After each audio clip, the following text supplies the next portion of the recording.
Kasih karunia dan damai sejahtera dari Allah Bapa kita dan dari anaknya Tuhan Yesus Kristus menyertai kamu sekalian. Amin.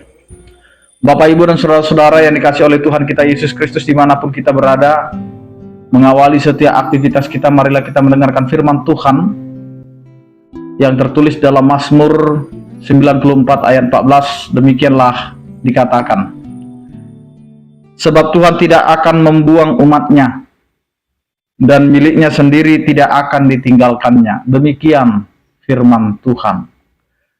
Bapak, Ibu, dan saudara-saudara yang dikasihi oleh Tuhan kita Yesus Kristus, pemazmur memiliki iman yang luar biasa, yang menyatakan bahwa Tuhan tidak akan pernah meninggalkan umatnya. Tuhan selalu menjadi penolong, penghibur, kota benteng dan gunung batu perlindungan yang teguh bagi umatnya. Ia senantiasa hadir bahkan dalam situasi terburuk sekalipun yang ada dalam kehidupan kita. Sekalipun ia murka karena ketidaktaatan manusia atau ketidaktaatan umatnya dan menghajarnya dengan keras, namun ia tidak pernah meninggalkan umatnya.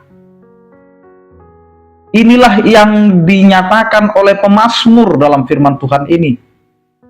Inilah yang menjadi dasar pernyataan bahwa Allah adalah Allah yang penuh kasih dan Allah itu sendiri adalah kasih. Dan ini yang perlu dirasakan oleh setiap orang percaya. Karena segala sesuatunya itu diizinkan terjadi supaya kita sebagai umat mengenal Allah kita. Merasakan bagaimana Allah kita itu menyertai, membimbing, dan mengarahkan setiap kehidupan kita. Kita harus meyakini bahwa Allah kita adalah Allah yang memiliki apa yang ada di bumi ini. Dia bertindak tepat pada waktunya. Dia melakukan apa yang sesuai dengan kehendaknya. Dan dia tidak pernah meninggalkan kita. Meskipun terkadang Tuhan akan menyatakan murkanya, tetapi lebih besarlah kasihnya kepada kita. Karena kita ini adalah umat ciptaannya. Allah menginginkan hidup kita itu adalah hidup yang diperbaharui, yang ditempah menjadi orang-orang percaya yang memiliki kualitas iman yang teguh. Sehingga apa yang dikatakan oleh firman Tuhan ini, Tuhan tidak akan membuang umatnya. Sehingga ini menjadi suatu pegangan bagi kita di dalam beriman kepada Tuhan. Jika Tuhan mengizinkan segala sesuatunya terjadi, baik itu suka duka yang kita alami, bahkan yang terburuk sekalipun yang pernah kita alami dalam kehidupan, di mana kita ditimpa musibah, datang lagi perkara yang tidak bisa kita selesaikan, persoalan keluarga, persoalan rumah tangga, persoalan anak, dan lain sebagainya, yang membuat kita terkadang mau berputus asa. Tetapi hari ini Tuhan mau berkata kepada kita, Tuhan tidak akan pernah membuang umatnya.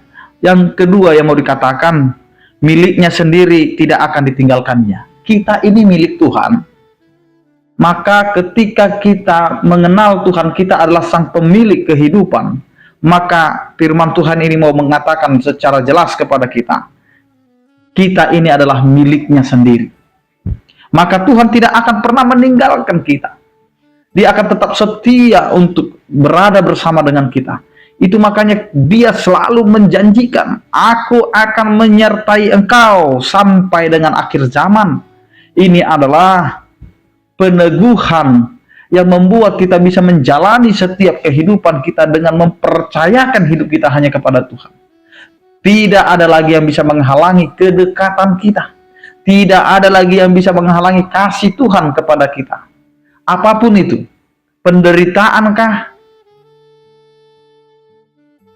bumi yang tidak bersahabat dengan kita kah, atau yang lain, ini mau menyatakan kepada kita, Tuhan itu adalah Tuhan yang selalu hadir di dalam setiap kondisi kehidupan kita sebagai penghibur, sebagai tempat kita untuk berlindung, dan sebagai tempat kita untuk merasakan cinta kasih yang Tuhan sudah berikan kepada kita.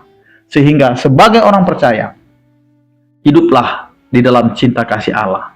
Karena Tuhan tidak pernah membuang kita, dan Tuhan tidak pernah meninggalkan kita. Banyak orang-orang yang sering mengatakan dalam hidupnya, terlebih kepada pelayan-pelayan juga, ketika terjadi namanya mutasi, pergantian tempat pelayanan, maka ada orang ketika melihat tempat pelayan tidak sesuai dengan kehendaknya, maka dia akan mengatakan, aku dibuang. Dan ketika dia tidak senang dengan tempat pelayanan karena dari tempat besar ke tempat kecil, maka ada bahasa mengatakan, aku dibuang. Maka hari ini kita harus menyadarkan diri, kemanapun kita, itu bukan dibuang, tetapi Allah mau menempah kita menjadi orang-orang yang betul-betul ditempah, menjadi pelayan Tuhan yang penuh dengan sukacita. Karena Tuhan tidak akan pernah membiarkan hidup kita menjadi orang-orang yang tidak percaya akan penyertaan Tuhan. Karena itu Bapak Ibu dan saudara-saudara, mari kita hidupi bahwa kita ini adalah milik Allah. Biarkanlah Sang Pemilik kita mengarahkan setiap kehidupan kita. Amin. Kita berdoa. Terima kasih Tuhan atas penyertaan kasih setiamu yang memberkati kami, mengajari kami untuk memahami begitu kasihnya Engkau kepada kami. Karena dengan segala tingkah laku dan perilaku kami, Engkau tetap memberikan cinta kasih-Mu, tidak membuang kami. Engkau tidak meninggalkan kami, tapi Engkau tetap menjagai kami. Berkatilah setiap aktivitas kami, berkatilah setiap kehidupan kami, dan begitu juga dengan orang-orang yang percaya kepadamu. Yang sakit Engkau berikan kesembuhan, yang berduka Engkau berikan penghiburan, yang bergumul Engkau berikan penyertaan. Terpujilah Engkau ya Tuhan. Jadilah kehendak-Mu dalam kehidupan kami. Anugerah Tuhan kita Yesus Kristus, kasih setia daripada Allah Bapa dan persekutuan Roh Kudus itulah yang menyertai kamu sekalian. Amin. Selamat beraktivitas, tetap menjaga kesehatan. Salam sehat dari kami, Tuhan Yesus memberkati. Horas.